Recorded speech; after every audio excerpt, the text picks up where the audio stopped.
Introduction to the Bible, Session 2. In this session, we will discuss the Old Testament and some basic features of the Old Testament. First of all, the name Old Testament. Some people think that because the word old is included, that the Old Testament is no longer valid for us as Christians. However, the Old Testament is still God's Word and has many important things to say to us today. The meaning of testament is that it is a will or a document which tells how one's property is to be disposed of after death. It comes from the Latin word testamentum, which translates the Greek word diatheke, which means covenant. So Old Testament refers to the first covenant. It shows an agreement between two parties with certain obligations. Is the Old Testament obsolete? Some people interpret this to mean that it is no longer relevant. Jeremiah 31:31-34 talks about how God had given Jeremiah a vision of a new covenant, a new testament. The days are coming, declares the Lord, when I will make a new covenant with the people of Israel and with the people of Judah. It will no longer be like the covenant I made with their ancestors when I took them by the hand to lead them out of Egypt, because they broke my covenant, though I was a husband to them, declares the Lord. This is the covenant I made with the people of Israel after that time, declares the Lord. I will put my law in their minds and write it on their hearts. I will be their God, and they will be my people. No longer will they teach their neighbor or say to one another, Know the Lord, because they will all know me, from the least of them to the greatest, declares the Lord. For I will forgive their wickedness and will remember their sins no more. This passage is quoted in Hebrews chapter 9, verses 15 through 19.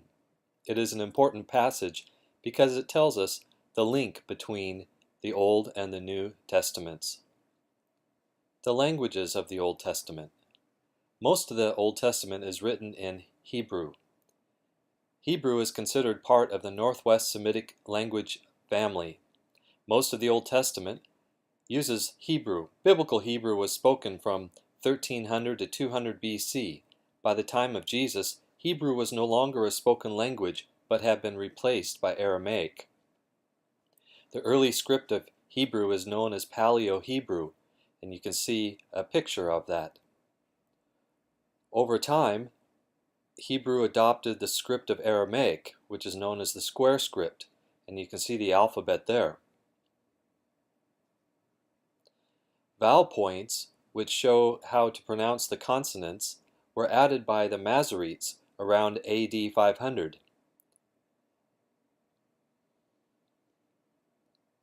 The basic characteristics of the Hebrew language. Hebrew is based on roots of usually 3 consonants. Vowel points, suffixes, and prefixes are added, and they give the different meanings. The verb is timeless. If you want to study the Old Testament, especially pay attention to the verbs, the action words.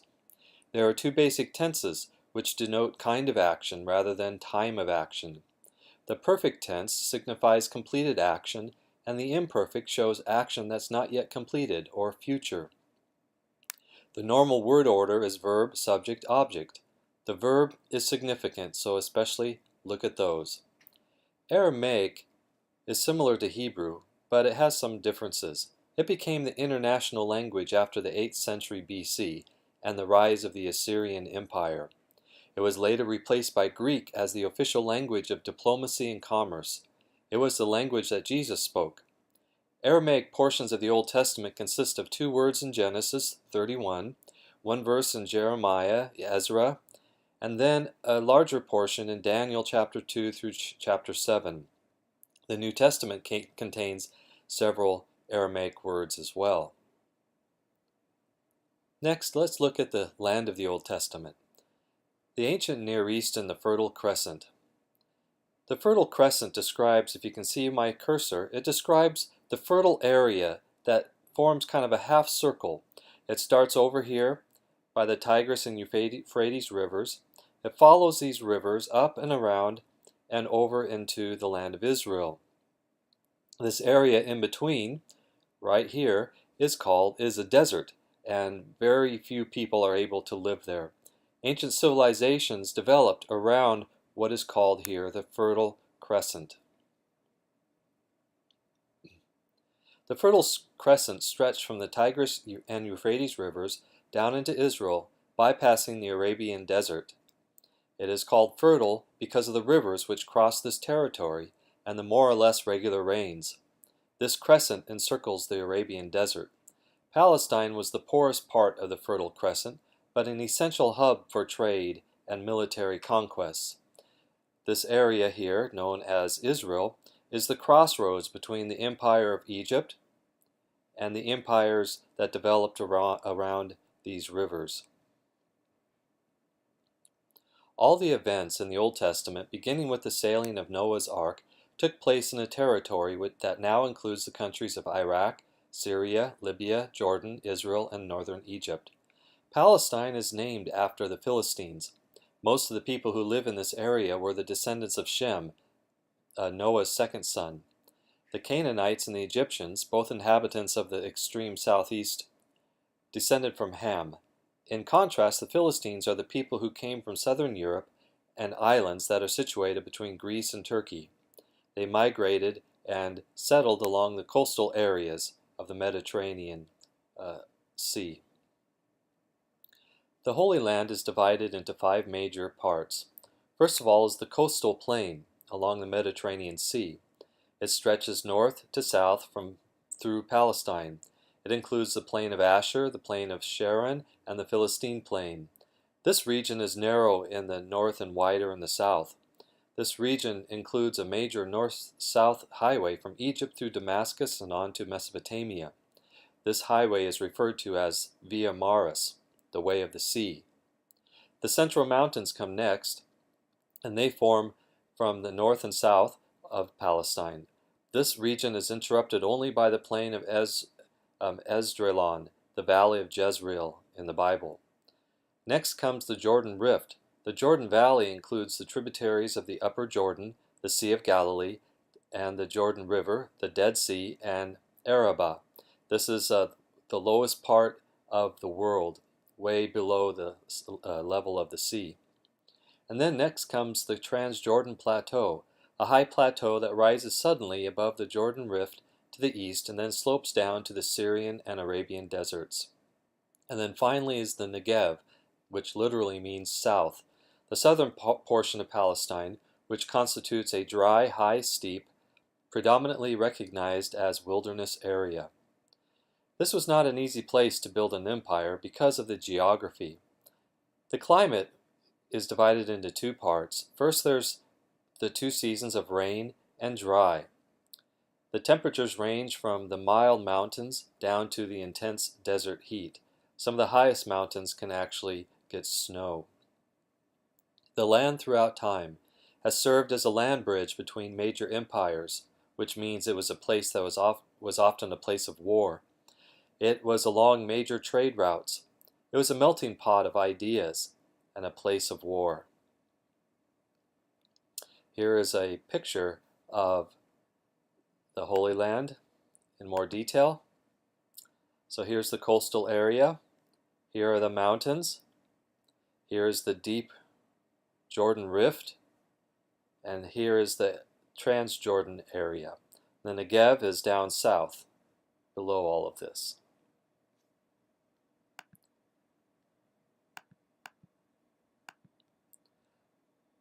Next, I have some pictures that might be interesting to look at.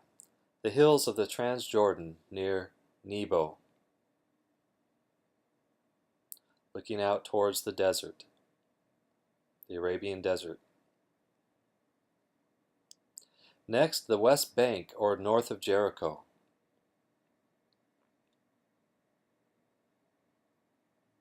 This would be a good place for sheep. The West Bank, north of Jericho.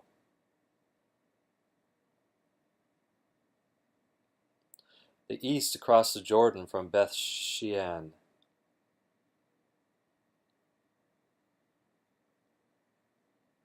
The Sea of Galilee.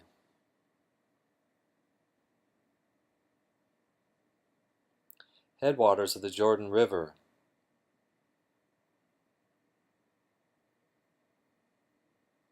Mount Hermon in the clouds.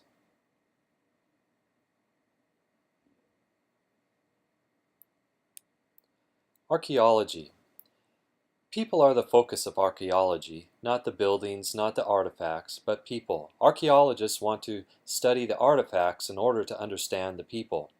There are limitations to archaeology that we should realize. Archaeology cannot prove the Bible is accurate. Archaeology can only paint a general picture of what life was like back in biblical times. The evidence that archaeology gives us is limited. There's few or no written records that exist from ancient Palestine besides the biblical records. The sites have not been completely excavated in that area. New discoveries are being made all the time, and so that challenges archaeologists not to make firm conclusions about what they are studying. A brief description of the process. Ancient cities now exist as mounds of earth called tells or tells. The most important indicator is the dirt when it comes to archaeology. Deeper levels are older than the upper levels. Archaeologists make very careful documentation. Everything is labeled. Everything is studied, because if they disturb anything, it can never be replaced. There are several ways that archaeologists use to date things. One is writings, but there's very few writings that are ever discovered. Pottery, and this is considered the most accurate. Certain styles of pottery were common during certain eras, and archaeologists can date that generally to within 25 years. And then carbon dating, if there is any material that is actually plant-based. There's a picture of the different types of tools that archaeologists use.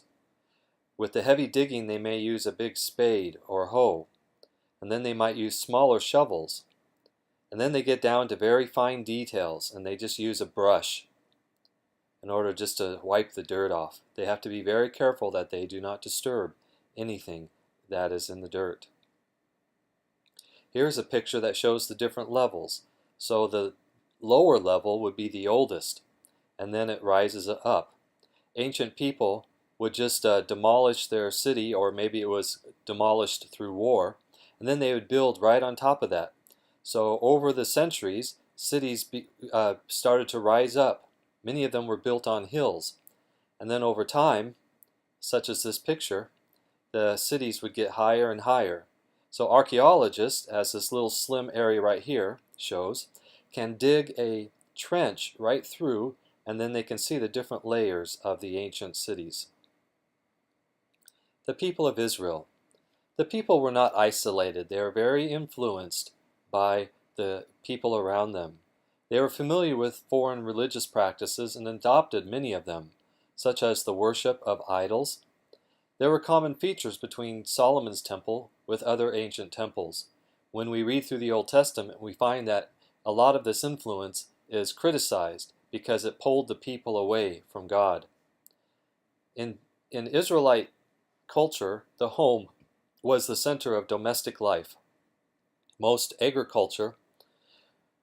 was mostly agricultural with a few craftsmen. Most people grew their own food.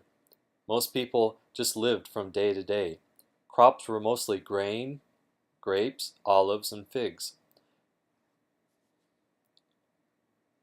Major historical periods of the Old Testament. The primeval history is considered the history before the flood. Very little is known about that. Most of that part of the Bible takes place in modern Iraq and Turkey. The patriarchal period began with the patriarch Abraham. It goes from roughly 1900 to 1800 BC. This is when history began for the Jews as a people, when God called Abram out of Ur of the Chaldees. The book of Exodus begins another epic around the 1280 BC. This is the traditional dating of the book of Exodus. The period of slavery and the patriarchs lasted about 400 years, and then there was 40 years of desert wandering. The conquest lasted from 1250 to 1200 BC, and this is a period the conquest of Canaan. The period of the judges lasted for several centuries. And then we have the united monarchy under Saul, David, and Solomon. This only lasted a little over a century. And then the kingdoms were divided into the northern Israel and the southern Judah in the year 922 or 921 BC. And then the northern kingdom Israel fell around the year 722 or 721 BC. They were destroyed by the Assyrian Empire.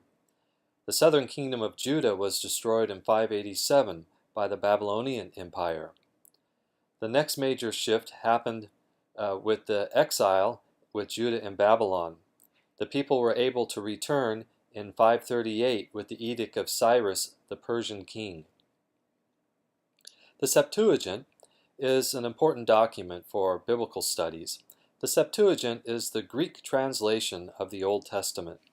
After the conquest of Alexander the Great around 330 BC, the Jews of the diaspora, or the scattering, that took place after the Babylonian exile in 586 to 87 BC, these exiled Jews began speaking Greek and no longer knew Hebrew. They needed a new translation of their holy writings in their new language. By the 2nd century BC, a Greek translation was circulating in Alexandria, Egypt, which was a center of diaspora Jews. Later, a legend became attached to this translation that it was the work of 70 elders of Israel brought to Alexandria to translate the scriptures. They completed the translation in 70 days. The legend is how we get the word Septuaginta, which is Latin for 70. You'll often see the abbreviation LXX, the Roman numeral for 7, representing the Septuagint. The Septuagint is an important document because it was the primary Bible for many of the early Christians. The order of the books is like the Christian Bible: Pentateuch, former prophets, poetic and wisdom books, and then prophetic books. The Septuagint includes some extra writings, which have been called the Apocrypha since the days of the early Christian scholar Jerome. The word Apocrypha means hidden or concealed. The early church debated on the use and the authority of the Apocrypha. Various interpretations of the Old Testament canon. There have been other documents that were written by Jews and also early Christians. As far as the Old Testament goes, this is divided into 3 parts. The Deuterocanonical, or literally the second canon. This refers to 7 extra books in the Catholic canon which are not recognized in the Jewish or Protestant canon. These books include Judith, Tobit, Baruch, 1st, 2nd Maccabees, Sirach, and the Wisdom of Solomon. The word Apocrypha means hidden books. Protestants often use this designation to refer to the 7 deuterocanonical books that I just mentioned, as well as some additional material that does not appear in any traditionally accepted canon. The pseudepigrapha literally means false writings. This title is given to many of the books that claim to be written by Old Testament authors or a religious hero of ancient times, such as Enoch or Moses. Protestants apply the term pseudepigrapha to still other non-canonical books. Catholics, however, apply the term Apocrypha to the deuterocanonical books and to pseudepigraphal books. You can find in your notes the divisions of the Old Testament in the Protestant canon. It is divided into 4 parts: Pentateuch, historical books, writings, and prophets. The prophets are divided into the major prophets, which are long, and then the minor prophets, which are short. You will also find in your notes a comparison of 3 canons: the Hebrew Bible, with its 3 divisions of Torah, Nevi'im, and Ketuvim, and then also the Greek Bible, according to the Septuagint, divided into the Pentateuch, historical books, writings, and prophets, and then the Protestant canon, divided into Pentateuch, historical books, writings, and prophets, divided into the major and the minor prophets. This concludes Session 2.